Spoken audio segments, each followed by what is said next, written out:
আপনার ভালো দেখতে পারেন এরকম বহু লোক আছে না? এই হিংসা করলে অনেক সময় বদনজর লাগে, বদনজর। আপনার ভালো কিছু হতে আরেকজনের জ্বালা পড়া শুরু হয়েছে, এর কারণে অনেক সময় মানুষ ক্ষতিগ্রস্ত হয়। বহুবার এই সূরা পড়ে তৎক্ষণাৎ একেবারে পড়ার সাথে সাথে আমি কার্যকরিতা আমার চোখে বহুবার দেখেছি, আলহামদুলিল্লাহ।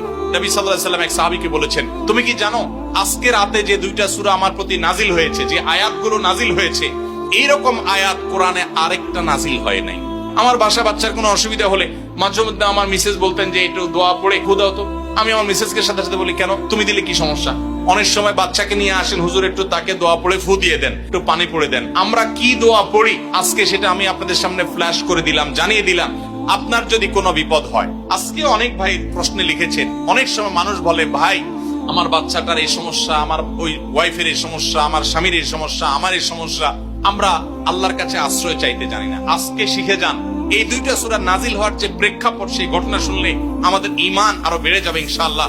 নবী সাল্লাল্লাহু আলাইহি ওয়াসাল্লাম একবার অসুস্থ হয়ে পড়েছেন এবং অসুস্থতাটা এত মারাত্মক ছিল যে আমাদের আয়েশা রাদিয়াল্লাহু আনহা বলেছেন, অনেক কাজ তিনি করেন নাই অথচ তিনি বলতেন তিনি করেছেন, মানে তার মনে হতো তিনি করেছেন।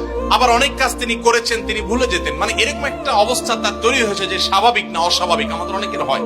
তখন নবী সাল্লাল্লাহু আলাইহি ওয়াসাল্লাম বিভিন্ন তখনকার যে চিকিৎসক ছিল তাদের সহযোগিতা নিয়েছেন, বিভিন্ন ট্রিটমেন্ট করেছেন, কিন্তু কোনোভাবে কোনো কাজ হচ্ছিল না। আল্লাহ রাব্বুল আলামিন তার নবী সাল্লাল্লাহু আলাইহি ওয়াসাল্লামের চিকিৎসার জন্য দুইজন ফেরেশতা পাঠিয়েছেন। তাদের একজন ফেরেশতা নবী সাল্লাল্লাহু আলাইহি ওয়াসাল্লাম স্বপ্নে দেখছেন যে একজন ফেরেশতা তার মাথার কাছে এসে দাঁড়িয়েছে নবী সাল্লাল্লাহু আলাইহি ওয়াসাল্লামের, আরেকজন ফেরেশতা নবী করিম সাল্লাল্লাহু আলাইহি ওয়াসাল্লামের পায়ের কাছে এসে দাঁড়িয়েছে। মাথার কাছে যে ফেরেশতা দাঁড়িয়েছেন, ওই ফেরেশতা পায়ের কাছে থাকা ফেরেশতাকে জিজ্ঞাসা করছিলেন যে এই লোকটার কি হয়েছে, অর্থাৎ নবী সাল্লাল্লাহু আলাইহি ওয়াসাল্লামের কি হয়েছে। তখন পায়ের কাছে থাকা ফেরেশতা খুব মনোযোগ সহকারে শুনেন, পায়ের কাছে যে ফেরেশতা দাঁড়ায় ছিলেন উনি বলতেছেন, ওনাকে, অর্থাৎ আমাদের নবী সাল্লাল্লাহু আলাইহি ওয়াসাল্লামের কথা বলছেন, ওনাকে জাদু করেছে। পায়ের কাছে থাকা ফেরেশতা এটা বলার পর মাথার কাছে থাকা ফেরেশতা আবার জিজ্ঞাসা করলেন, কে জাদু করেছে? পায়ের কাছে থাকা ফেরেশতা তার নামও বলেছে, লবিদ ইবনে আসাম নামে এক ইহুদি, উপর দিয়া মুনাফিক মুসলমান সাজছে, আসলে সে ইহুদি, সে জাদু করছে নবী সাল্লাল্লাহু আলাইহি ওয়াসাল্লাম।